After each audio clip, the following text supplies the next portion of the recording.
이겨내라. 아멘. 오늘 세상은 전쟁 중입니다. 팔레스타인 지역이나 러시아와 우크라이나가 있는 그 지역뿐만 아니라 전 세계 모든 나라에 다 전쟁 중입니다. 우리 조국 대한민국도 보면 대한민국도 지금 전쟁 중입니다. 그것은 이념 전쟁이지요. 진보와 보수가 나뉘어져서 한치의 양보도 없는 전쟁 중입니다. 그 전쟁 중에 교회도 소용돌이 속에 끼어들어서 교회 안에도 진보와 보수가 나뉘어져 서로 깊은 대화를 나누지 않습니다. 그러니까 진보와 보수가 복음을 이긴 것이지요. 미국도 저는 전쟁 중이라고 봅니다. 연일 들려오는 총기 사고, 예상치 않는 범죄 사태, 심지어는 수만 명의 난민들이 매일 미국 땅을 발로 밟고 있다라는 그런 소식들, 아마도 앞으로 미국이 이 난민들 문제로 굉장한 혼란이 오지 않겠나 그렇게 저는 예상을 해봅니다. 이와 같은 전쟁이 다른 나라에도 마찬가지겠지요. 기후와의 전쟁, 의식주, 먹고 마시고 입는 것에 대한 전쟁. 전쟁의 소문이 정말 끊이지 않는 것 같습니다. 그런데 오늘 우리가 읽은 본문의 말씀에도 전쟁의 이야기가 등장합니다. 가나안 땅을 정복하기 위한 여호수아 군대의 전쟁 그런 기운이 감돌고 있는 그런 상황입니다. 40년 이제 광야의 훈련을 다 마치고 약속의 땅 가나안 땅을 정복해야 되는데 그 정복 전쟁에 있어서 사령관이라고 하는 여호수아의 마음은 복잡하다 못해 두려운 마음이 있었던 것 같습니다.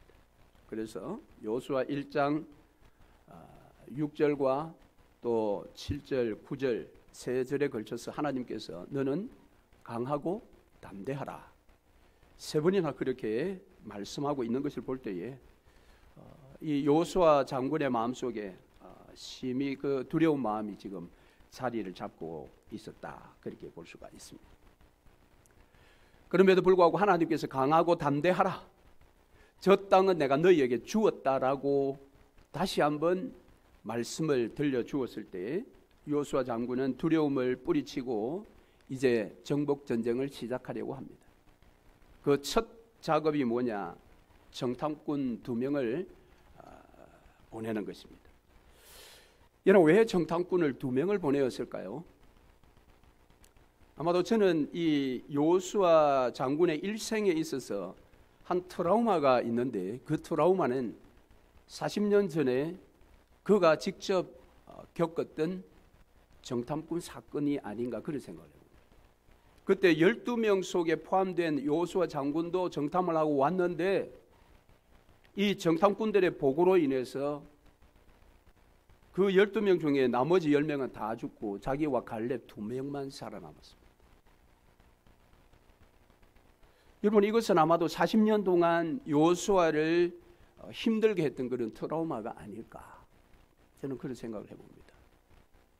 어쩌면 이 정복 전쟁에 있어서 정탐을 하지 않고 바로 공격하고 싶은 마음이 있을지도 몰라요. 본능적으로. 왜? 40년 전의 기억은 너무도 자기를 힘들게 했기 때문에 그 정탐꾼들의 보고 때문에 40년 동안 광야에서 훈련을 받고 헤맸으니 이게 보통 트라우마겠어요. 그런데 그는 어김없이 쉽게 공격하지 않고 정탐꾼 2명을 보냅니다. 어쩌면 이 2명은 40년 전에 자기와 갈렙이라는 2명의 어떤 상징적인 그런 숫자가 아닐까 그런 생각을 해봅니다.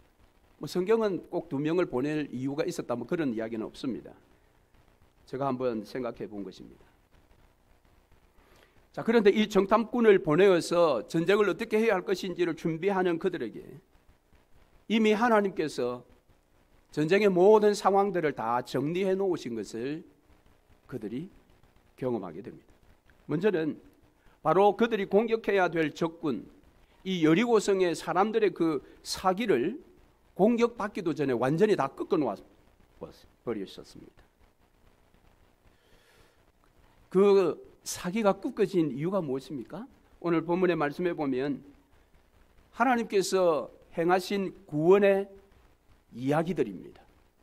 40년 전에 하나님께서 이스라엘 백성들을 홍해를 건너게 하셨던 그 놀라운 기적의 스토리, 그리고 얼마 전에 일어났던 그들과 같은 아모리 족속인 이 시혼과 바산 왕 옥, 이 두 왕을 진멸시켰던 그 스토리였습니다.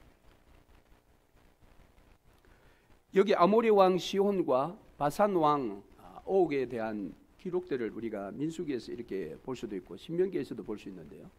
신명기 3장 11절에 가면 이 바산 왕 옥의 침대 크기를 소개하고 있습니다. 거기에 가면 침대 크기가 9규빗과 4규빗이다 그렇게 이야기를 하고 있습니다. 한 규빗은 한 45cm 정도 이렇게 볼 때에 이 바산 왕 옥의 침대의 크기는 4m와 1.8m 정도의 크기입니다. 그래서 학자들은 이 바산 왕 옥의 신체가 3m 한 50 정도 된다 그렇게 해석을 합니다. 즉 이 두 왕은 거인족입니다. 소위 말하는 거인족입니다.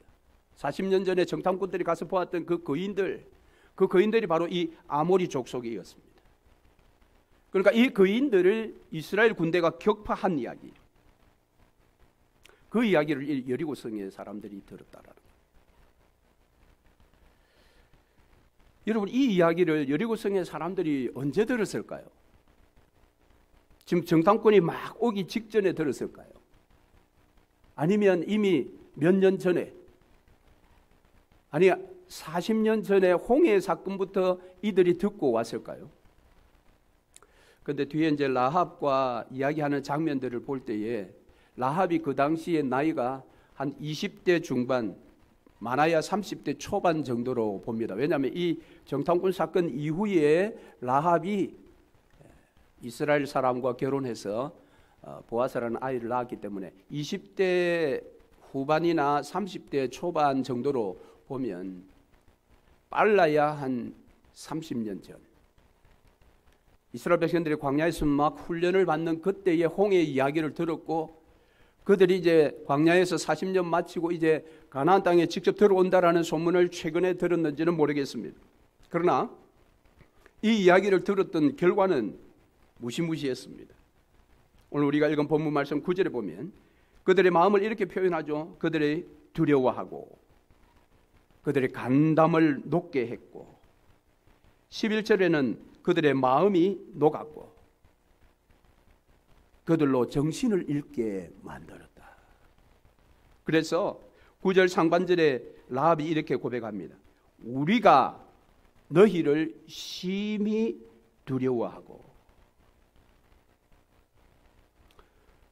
여러분, 이스라엘 백성들이 출애굽해서 홍해를 건넜다, 거인족을 물리쳤다라는 그 이야기만 듣고 그들이 이 정도의 두려운 상태에 떨어질 수 있을까요? 제가 교회에서 대학부 시절할 때 그때 하루 주일이었습니다. 그때 우리 대학부실은 교회당 4층이었습니다. 옥탑방 그쪽이었는데 그 4층에 이제 올라가서 문을 열면 그 밑에 교회가 도로변에 있었기 때문에 밑에 차들이 다니는 것을 다 보였어요.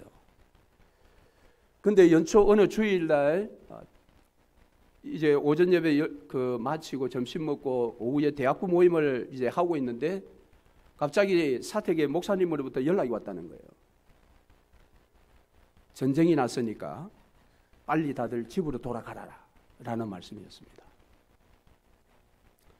그때 대학국 한 20여 명 이렇게 모였는데 그 소식을 듣고 여러분 분위기가 어떻게 되었을까요? 대학부 한 그 선배 누나는 막 울기 시작했습니다. 저에게도 어떤 마음이 들었느냐면 죽었구나. 그게 1983년에 이웅평 대령이 미거기를 몰고 우리 대한민국으로 귀순했던 날입니다. 1983년 2월 25일이었다고 합니다. 죽었구나. 그리고 그때 제가 다녔던 교회는 버스를 2번 갈아타고 한 1시간 정도 가야 되는 그런 위치였기 때문에 집으로 가는 것도 시간이 많이 걸리지 않겠어요. 그래서 막 마음 약한 누나 한 사람은 막 울고 막 분위기가 막 엉망이 되었습니다. 그때 어쨌든 선배님과 우리 위원장 선배가 기도하자 그렇게 해서 막 기도를 하고, 그때 기도가 아마 마가다락방 기도 같지 않겠어요? 전쟁이 났으니까. 그 당시에만 해도 전쟁 나면 다 죽는다 생각을 했잖아요. 그리고 실제 바깥에 딱 보니까 차들이 하나도 안 다녀요. 그 오후에 전쟁 났구나. 막 기도를 하고 있는데 다시 연락이 왔어요. 전쟁이 아니고 이제 북한의 미국이 하나가 넘어왔다라는 것이었습니다. 그것과도 비교할 수 없을 만큼 이스라엘 군대가 이제 곧 요단강을 넘어서 가나안 땅에 들어온다. 이 소식은 그들을 두렵게 했을 뿐만 아니라 간담이 높게, 마음이 높게, 정신을 잃어버리게 만들었습니다. 그래서 우리가 너희를 심히 두려워하고, 그런데 하나님은 이 적군의 사기를 공격받기도 전에 꺾어놓으시는 일만 하신 것이 아니라 아군에게는, 즉 두 정탐꾼과 요수아와 이스라엘 군대들에게는 사기를 하늘 만큼 높이 충천시켜 주었습니다. 무엇을 통해? 이 여인, 믿음의 여인 라합의 고백으로 말이죠. 라합이 고백한 9절 말씀 보시죠. 이 땅을 너희에게 주신 줄을 내가 아노라. 우리가 너희를 심히 두려워하고 이 땅 주민들이 다 너희에게 간담이 농나니. 11절 우리가 듣자 곧 마음이 녹았고 너희로 말미암아 사람이 정신을 잃었나니 하나님 여호와는 위로는 하늘에서도 아래로 땅에서도 하나님이시라. 이 믿음의 여인 라합을 하나님께서 준비시켜서 정탐꾼들에게 이 소리를 듣게 하셨는데, 여기에서 중요한 것은 9절 앞부분과 11절 끝부분이에요. 이 땅을 너희에게 주신 줄을 내가 아노라. 주셨다라는 겁니다. 이것은 주실 거야 라는 미래형이 아니고 과거형입니다. 이미 1장에서 여호수아 장군에게 저 땅을 너희에게 주었다라고 말씀하셨던 그 말씀을 다시 한번 이 믿음의 여인 라합의 입으로 이 소리를 두 정탐꾼이 듣게 하셨습니다. 아, 그래, 하나님이 주셨구나. 그러면 전쟁은 두려워할 전쟁이 아니지요. 그리고 11절 끝부분입니다. 너희의 하나님, 그 하나님 여호와는 위로는 하늘에서도 아래로 땅에서도 하나님이시라. 상천사지의 유일신이야. 그들을 지금까지 광야에서 40년 동안 이끌었던 그 하나님이 도대체 누구시냐? 약속의 땅을 약속하신 그 하나님이 누구시냐? 다시 한번 이 여인의 입을 통해 두 정탐꾼들이 다시 듣게 하신 것입니다. 여러분 얼마나 놀랍습니까? 이 정탐꾼들의 마음에 얼마나 큰 확신이 밀어닥쳤겠어요. 그리고 그들이 돌아가서 여호수아 장군에게 보고했을 때 그들이 느꼈던 그 확신을 그대로 전달했을 것입니다. 정탐꾼들이 정말 정탐하고자 한 것이 무엇이었을까요? 어쩌면 그들은 여호수아 장군의 지시를 받아서 여호수아 장군이 40년 전에 보았던 그 거인족들, 그들이 가지고 있었던 그 철병거, 지금은 얼마만큼 40년 만에 더 강화되었는지 어쩌면 그런 것들을 한번 보라고 보냈을 것입니다. 그러나 하나님은 그것이 아니라, 어떤 군사력이나 화기력이 아니라 정말 그들이 보아야 할 것, 적군의 사기가 어떠냐, 그들의 마음이 어떠냐, 우리 하나님은 이토록 놀랍습니다.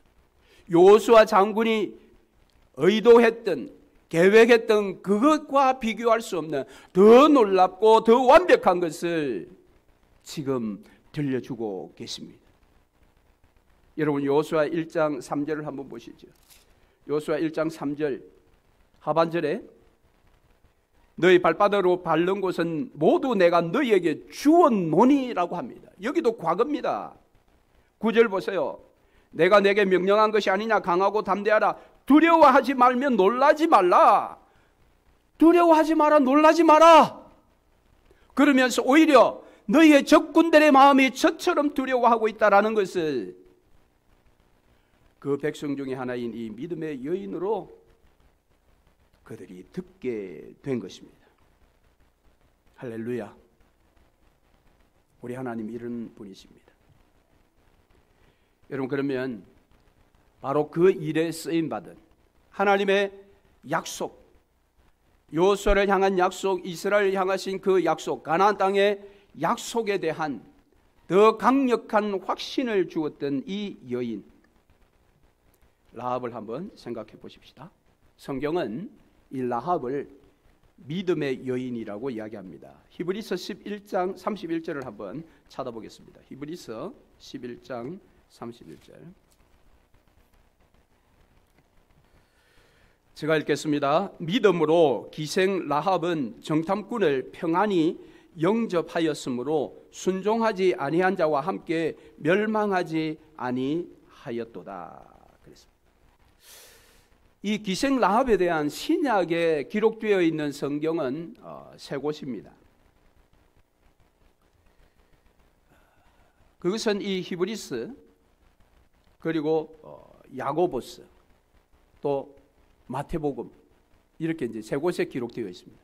결국 여호수아에 기록된 것으로 보면은 4번 정도 기록되었는데요.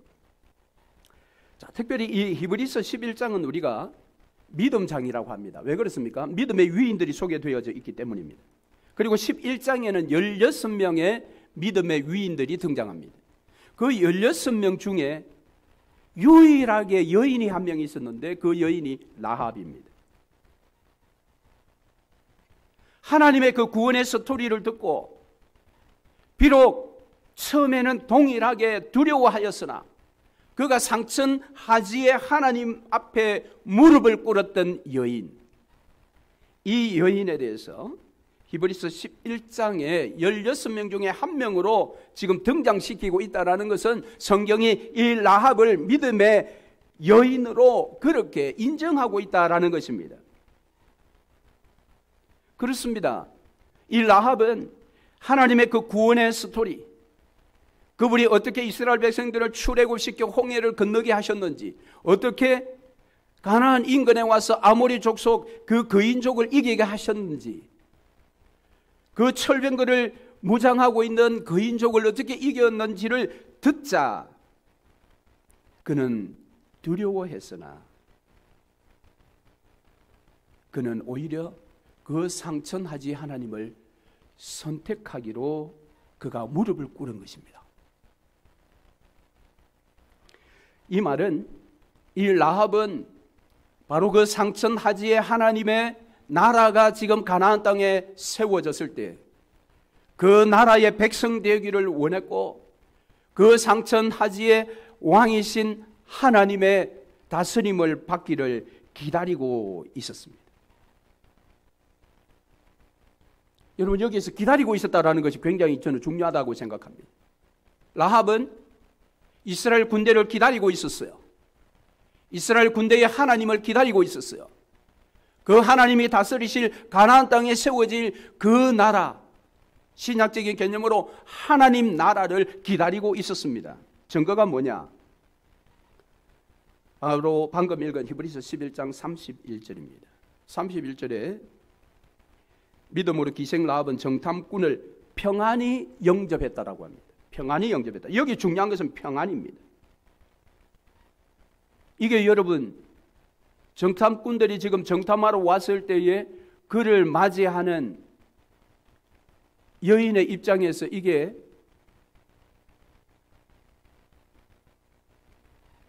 뭐라고 해야 됩니까? 이게 순리적입니까? 평안히 맞이한다. 억지로 한 것 아닙니다. 얼떨결에 한 것 아닙니다. 어쩔 수 없어서 맞이한 것이 아닙니다. 평안히 영접했다. 이 말은 무슨 말입니까? 기다리고 있었다라는 거예요. 상천하지 하나님의 구원의 사건을 듣고 그 나라가 이 땅에 밀려 들어올 때 내가 어떻게 할 거냐 이미 마음 정리를 다 끝냈다라는 겁니다. 나는 그 나라에 속할 거야. 나는 그 나라의 왕의 다스림을 받을 거야. 라는 마음 정리가 다 끝났다라는 겁니다. 그래서 그 일이 실제 일어났을 때 그 정탐꾼들을 평안히 맞이할 수 있었습니다. 물론 이것은 그 어떠한 위험이 없는 선택은 아니었습니다. 정탐꾼을 택할 것이냐, 체포조를 택할 것이냐, 그 선택의 기로에 있어서 그 순간에 갈등을 가지고 체포조가 아니라 자신의 민족, 자신의 나라인 그 체포조가 아니라 정탐꾼을 그때 선택한 것이 아닙니다. 이미 선택이 끝났습니다. 오기 전에. 평안히 영접했다.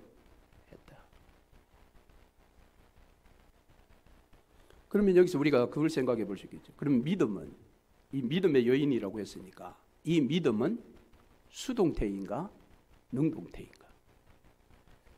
어떻습니까? 믿음은 수동태입니까? 능동태입니까?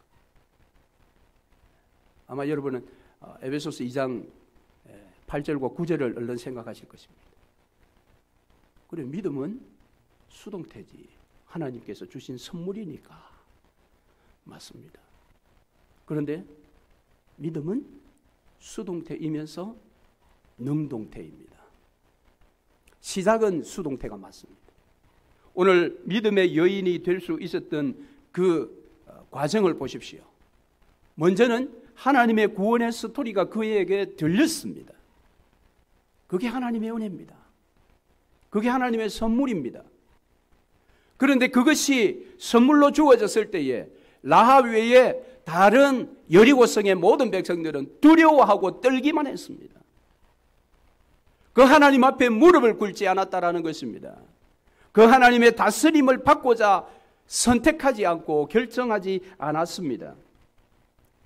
그래서 믿음은 수동태이면서 또한 능동태입니다. 이것에 대한 또 좋은 증거도 성경에 보면 방금 제가 라합의 이름이 나오는 성경 구약의 요수아 2장 또 뭐 6장에 가면 등장하죠. 실제 공격해 들어왔을 때 6장 그리고 히브리서 11장 야고보서 또 2장 야고보서 2장은 기생 라합이 행함으로 의롭다 하는 믿음을 가졌다 그렇게 소개하는 부분입니다. 자, 여기에 우리가 이 본문들을 자세히 보면요, 지금 요수아에서도 히브리서에서도 야고보서에서도 전부 라합 앞에 한 단어가 등장합니다. 그것은 기생이라는 단어입니다. 라합이 믿음의 여인이기 때문에 뭐 기생이 아니다, 이게 뭐 번역상 뭐가 어떻다 하는데 막 그렇게까지 우리가 방어할 이유는 없고요. 실제적인 원문의 뜻은 몸을 파는 여인이 맞습니다. 기생입니다. 자, 그런데 신기하게도 또 한 곳에 성경이 라합을 기록하고 있다고 했죠. 마태복음 1장 5절에 가면 라합의 이름이 등장하는데 앞에 기생이라는 이 단어가 떨어져 나가 버렸습니다. 그리고 거기에서는 살몬이 라합에게서 보아스를 낳았고 이렇게 되어 있습니다. 무엇입니까?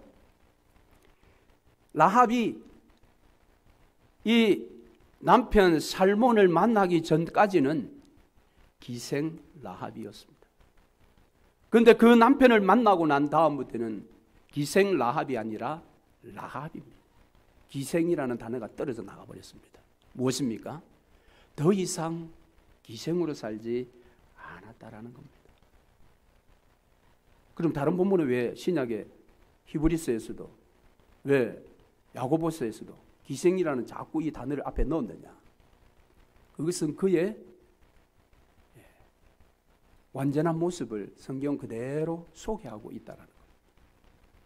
그럼에도 불구하고 하나님의 구원의 그 은혜가 그에게 임했을 때 기생 라합이 라합으로 되었다라는 겁니다. 거기에는 그의 선택이 있었다라는 거죠. 이게 그의 믿음의 능동태의 모습입니다.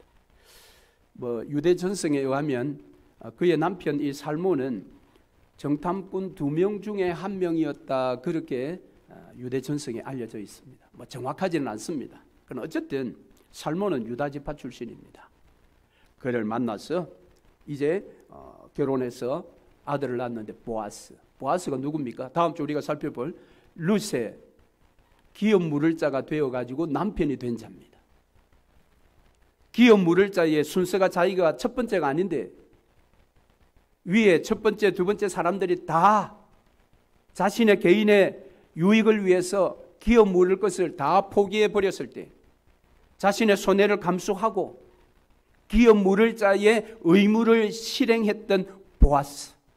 그렇다면 보아스는 어머니 라합으로부터 신앙교육을 철저히 받은 아들이라는 것을 우리가 알 수가 있는 것입니다. 반면에 지난주 우리가 살펴본 유다와 다말은 어떻게 되었습니까? 유다는 유다 지파의 그런 핵심 인물이었음에도 불구하고 당연히 이행해야 할 계대 결혼의 의무를 외면하고 무시했던 자였습니다. 그렇다면 하나님의 구원의 역사에 쓰임받는 준비된 사람, 그 사람에게 있어서는 이 기생이라는 하나님의 구원의 역사가 자기에게 다가오기 전에 자기 스스로 선택했던 그 기생, 그것은 아무 상관이 없다라는 겁니다. 그 말은 지금 내가 또 하나님의 구원의 역사에 쓰임받기 위해서는 내가 라합이 상천하지에 하나님을 만나기 전에 선택했던 그런 선택을 내가 해야 할 이유가 없다라는 겁니다. 라합은 나면서부터 기생은 아니었을 것입니다. 그는 어느 순간 기생이라는 직업을 선택했습니다. 왜 그랬을까요? 어쩔 수 없는 선택이었을 수도 있습니다. 그러나 반대로 생각하면 여자로서 가장 쉽게 돈을 벌 수 있는 그 직업을 그가 선택했는지 모릅니다. 어떤 학자는 이 기생이라는 것이 일반적인 기생이 아니라 이방 신전에서 몸을 파는 그런 여사제다, 그렇게 이야기까지 합니다. 기생이라는 것은 오늘날 우리가 굉장히 부정적으로 그렇게 봅니다만은 고대 사회에 있어서 그 직업의 개념으로 볼 때는 오늘 우리의 기준과 잣대와 다를 수 있습니다. 그렇다면 무엇입니까? 오늘 우리도 상천하지의 하나님을 제대로 만나기 전까지는 우리는 우리의 삶에 끊임없이 기생을 선택한다라는 겁니다. 여러분 이해가 되십니까? 제가 여러분에게 상천하지의 하나님, 하늘의 것, 그 생명을 선택하지 않는 모든 선택은 다 오늘 우리의 기생이라는 선택입니다. 우리가 볼 때 기생은 괜찮고 거짓말하고 먹고 사는 빵과 떡을 위해서 선택하는 그것은 그나마 봐줄만 하다, 그렇지 않습니다. 성경은 죄는 어떤 모양이라도 버리라고 했습니다. 죄는 다 죄입니다.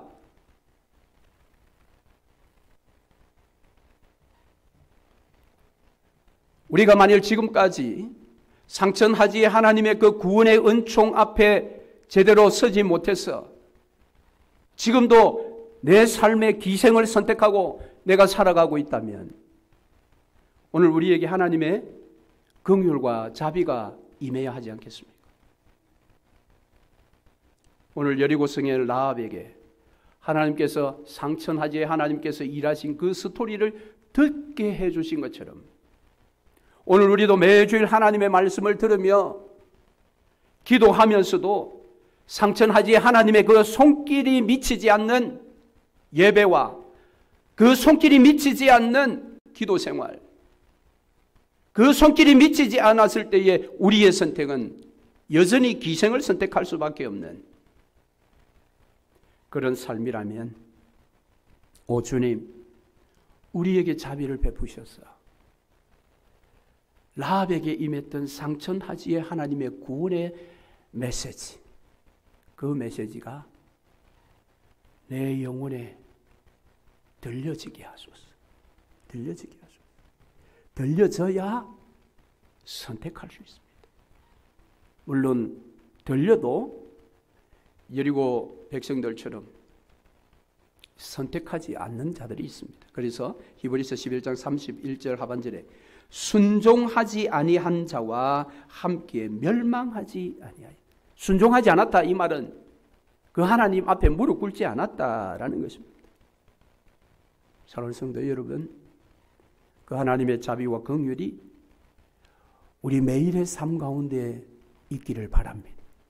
우리의 자녀들의 평생의 삶 가운데 있기를 바랍니다. 그럴 때에 더하여 라합같이 상천하지 하나님, 땅의 것이 아닌 하늘의 것을 선택하기 위하여 무릎 꿇는 저와 여러분 되기를 바랍니다. 말씀을 맺겠습니다. 전쟁은 여호와께 있습니다. 앞서 말씀드린 것처럼 우리의 일상의 삶은 전쟁입니다. 왜냐하면 악한 사단이 우는 사자와 같이 집어삼킬 자를 찾기 위해서 지금 돌아다니고 있고 믿는 자들조차도 공격하고 있기 때문에 그렇습니다. 그런데 여러분, 잠언 21장 31절 싸울 날을 위하여 마병을 예비하거니와 이김은 여호와께 있느니라. 세상은 마병을 많이 준비하지만 이김은 여호와께 있으니 그 하나님 앞에 무릎을 꿇어야 합니다. 그래서 요한 2서 4장 4절 자녀들아 너희는 하나님께 속하였고 또 저희를 이기었나니 이는 너희 안에 계시니가 세상에 있는 자보다 크심이라. 할렐루야. 그러므로 우리는 상천하지의 그 하나님, 그 하나님을 날마다 사모하며 그 하나님 앞에 무릎 꿇고 그 여리고의 지역에 다스리는 신과는 비교할 수 없는 유일신 그 하나님, 그 하나님 이 땅에 다시 오신다고 하셨으니 그 하나님 앞에 우리도 라합같이 신앙의 고백을 통해 자신과 모든 가족과 이스라엘 전체를 살리는 복된 인생 되시기를 주의 이름으로 축원합니다. 아멘.